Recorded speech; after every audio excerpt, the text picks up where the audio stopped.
கள்ளக்குறிச்சியில் கிட்டத்தட்ட 29 வீடுகளுக்கு தனித்தனியாக நம்ம போய் பார்த்துட்டு வரும்பொழுதுன்னா ஒரு வீட்டிலும் ஒரு சோகமான ஒரு ஸ்டோரி. எல்லாருமே கட்டிப்பிடிச்சு அழுகுறாங்க, எல்லாரும் சொல்கிறாங்க. ஆனால் நாம் அவங்களுக்கு ஒரு தனி மனிதனாக அல்லது கட்சியை சார்ந்த நபராக உதவி செய்யணும். அது ஒரு பக்கம் இருந்தும் நீங்கள் ரொம்ப அட்டாச் ஆக ஆரம்பிக்கிறீங்க, ஒருத்தட்டையும் அட்டாச் ஆக ஆரம்பிக்கிறீங்கன்னா உங்களுக்கு மன அழுத்தம் அதிகமாகும். அந்த மன அழுத்தம் அதிகமாகும் பொழுது நீங்கள் எடுக்கக்கூடிய அந்த டெசிஷன் என்பது ஒரு கிளவுட் ஆகும்.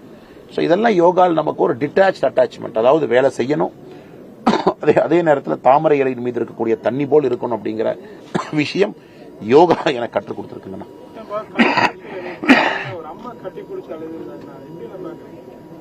ரொம்ப சோகமான ஒரு நிகழ்வு நேற்று நடந்தது.